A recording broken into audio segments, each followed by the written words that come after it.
So your injectors on this are mechanical. First of all, they barely ever go out, but when they do go out, they're, I think, $130 or $140 a piece. The starter you can get off of eBay. This engine is actually rebuildable. Believe it or not, those Doosan's, again, I went over this with my video the other day. All right, let's see what this little grill's about. How many hours? Same deal. Cold day. We'll let her warm up a little bit. Typical T870. Dead battery. That sucks. Has 3,200 hours. Dead AF. Dead AF.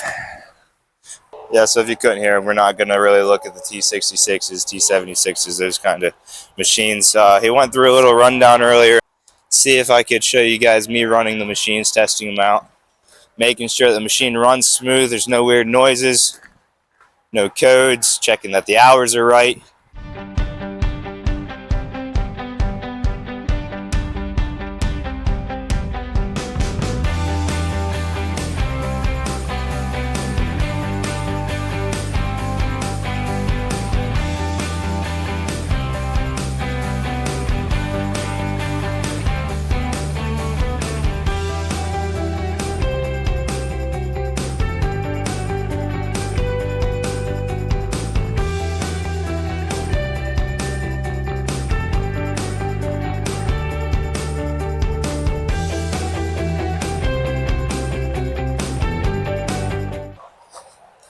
Let me show you guys how to check if a machine has high flow. This one has 2-speed. On the paper, it doesn't say high flow. It says foot control, heat up, AC, all that good stuff. Show you guys my POV for a second.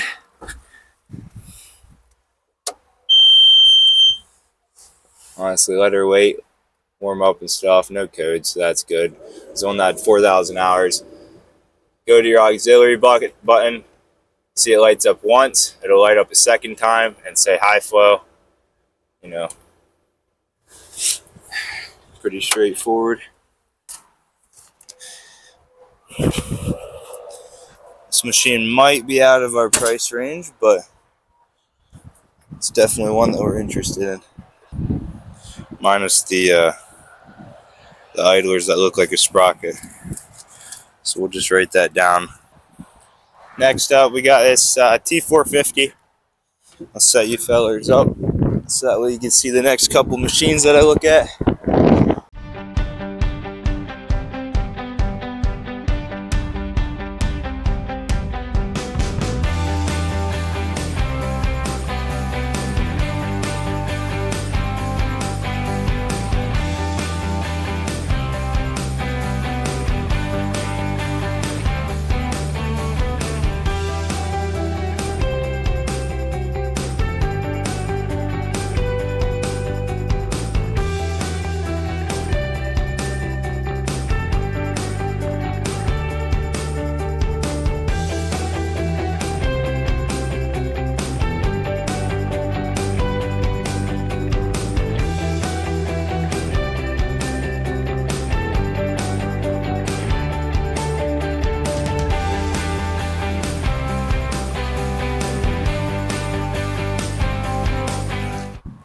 This is the ugly girl I was talking about. I'll be careful in here. People like to cover up their leaky drive motors. Definitely gonna need a wash and a paint job if we go with this one. We're gonna stay optimistic the other way, so that way we don't make a bad buy. And we're kind of gonna assume it was maybe losing oil. But then again, boss man likes to gamble, so you guys might see this machine in our lot. Hopefully a little prettier by the time you see it. Let her warm up. No codes though. Here, I'll show you guys. Code. Obviously shows you everything. SFL04. Hold on. I don't really think that's much to worry about, but I'll write it down just in case. Sounds smooth though. 2,900 hours. So the hours are right. Doesn't have any codes. So that's pretty right. Let's see how she runs. Unlock. I guess we'll just lift the bucket. We'll do it 2 different times, 2 different stages here.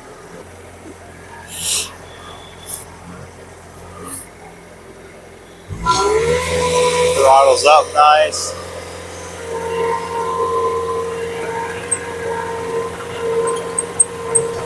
Let's go full speed, make sure it doesn't die. Run strong. No smoke. Turns right good, turns left good. We'll go slow. Make sure there's no unusual winding or restriction. Going up. Level out the bucket as you go up. Looks good.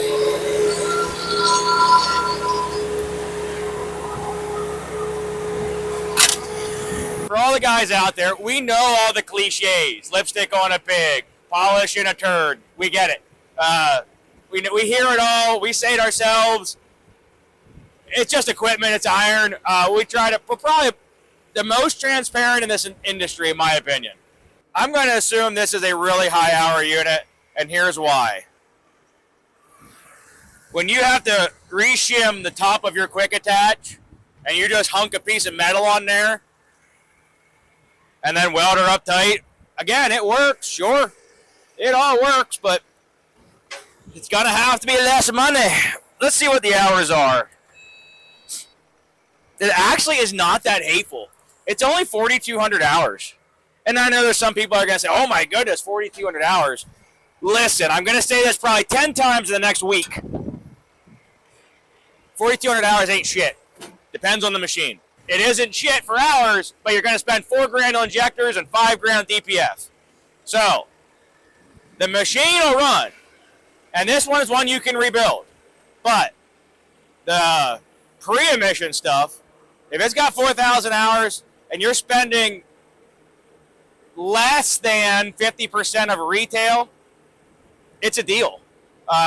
It's just simple as it is, and depends on the machine.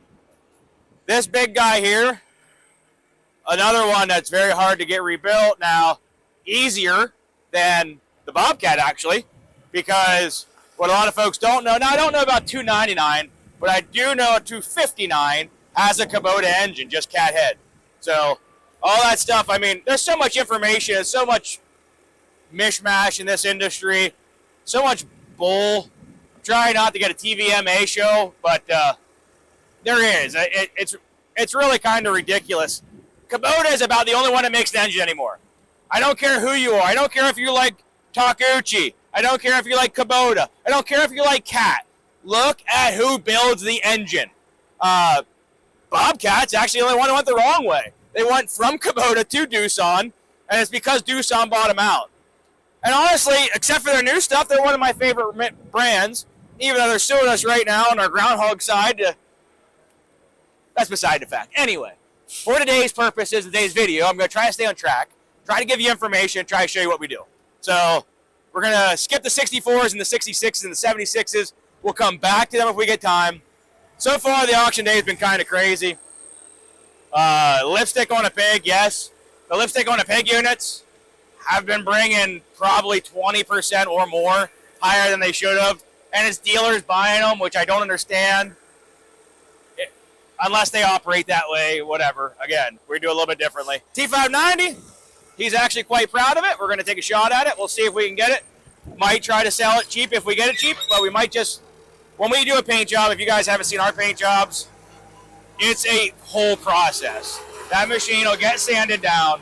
Every cylinder that's supposed to be gray will be gray. Every part that's supposed to be white will be white. It'll have a nice new set of decals on it. But I actually like working with these guys. You know, for how they treat me. So if we find a unit here on site after we buy it and it's absolutely junk, they will let us take it off the bill. And this is why it's a little bit different for us. You know, we've been doing it for 20 years. Some people still rip you off, to be honest. I had an auctioneer the other day, bought a machine. At the auction, he says ride and drive. Now, this is a consignment auction. Obviously, it's not his units.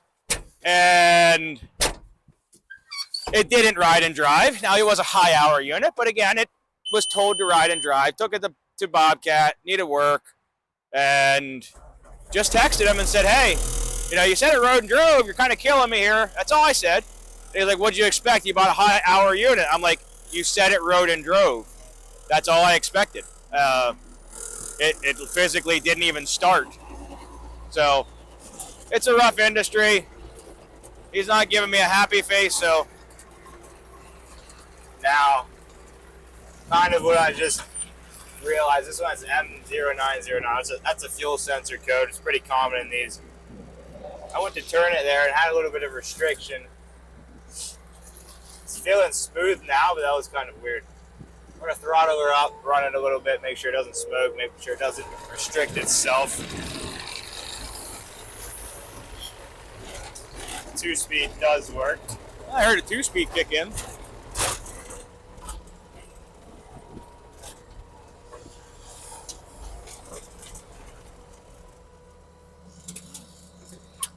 Windshield wiper motor works. You can always tell when someone learned their lesson from making bad purchases, because when you start testing the windshield wiper, it's pretty good. You're overly paranoid. You make a bad purchase as a dealer. Yeah. You either sell it knowing that you're telling people that things are wrong, or you're fixing them, and there's just no way out of it. I mean, obviously there's a third option. Yes, there's a third option. We don't do the third option. If we don't know something, we honestly didn't know it. Or someone's expectations might be different than ours. Is there anything wrong with it? And I'll say, and no, it runs and drives and operates. And then, the guy will get here and he'll be like, you didn't effing tell me there was a scratch on the side, or that chunk in the track, or a broken headlight, which I'm sure I'll find one or two in this row. But, that's, in my opinion, that's used equipment stuff.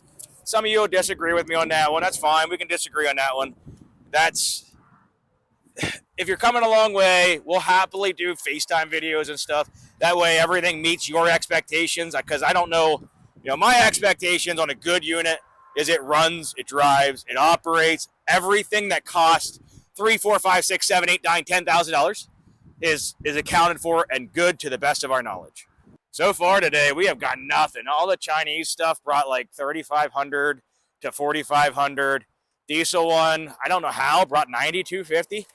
I didn't know anybody was paying $9,250 for a non-warranty, non-anything AGT diesel anymore, but I guess so. Apparently, as long as it's not at my auction. The E80 did $33,000, but now remember, this place and a lot of places have a 10% buyer's premium, and then if it's online, 2% internet fee, and then obviously you have 6% sales tax, but that's on the total. So if you spend $33,000, you got another $3,300 in the 10%. If you have it online, you have another $700, and then you're going to pay tax on an extra $4,000.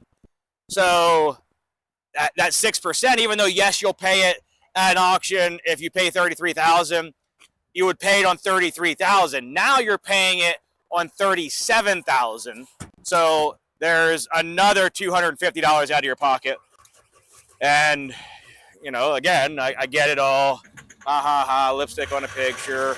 I just don't want to see it 400 times in the comments. That's all. There's a lot of you guys that do this stuff, but a lot of you guys are just looking for the information. Like, this is the one that did $9,250. Yes, it has a cab, but I have yet to see one that really works good. And it keeps the air off you. But a vinyl cab enclosure is like $100. Been through all these. Still have the row up top to go. Like I said, these are the first guys that gave us permission to film. So we're going to try to come through here, show everybody what's what. Pretty happy that they let us. A bunch of folks get a hold of us, talk to us about the experience in a whole. We're like, hey, that might be a good idea. You can see the units before. You can see the units during and after the whole process. And all those people that did suggest us to do something like this, we really appreciate both of you. That's a joke. I know some of you guys can't see my face right now, but hopefully you caught that 3 seconds I gave you to chuckle. How's it feel? Because it smells like it's full. When I run the boom and the tracks at the same time, it like loses a lot of its I guess pressure. Doesn't run very well. I know that sounds like a stupid thing to say. It smells full, but like when the DPF filters, at least in my head, when the DPF filters start to get to the end of a run, which is kind of amazing because this has 4,200 hours. 3,000 to 4,000 hours. That's why your emissions warranty is typically 3,000. Yeah. But I swear you can smell them. Well, like my truck the other day, I could smell it. I could feel it. I could feel it and I could smell it. And then all of a sudden, DPF came up 100% full and I had to take up Dodge. Wow. So you know that funky... Yeah, I know the smell. Yeah. I was wondering what it was. That's what it is. So you could smell it when you... I could smell it all the way up there. Yeah, I could smell it. Yeah, it smells like it's getting there. All All right, I'm going to kill this for a while. We're going to try to get through the rest of these. I'm going to try to stay out of the auction block so I don't do something stupid. I don't want junk today. They were already trying to get me to bid on some of that 7,000 hour stuff, so...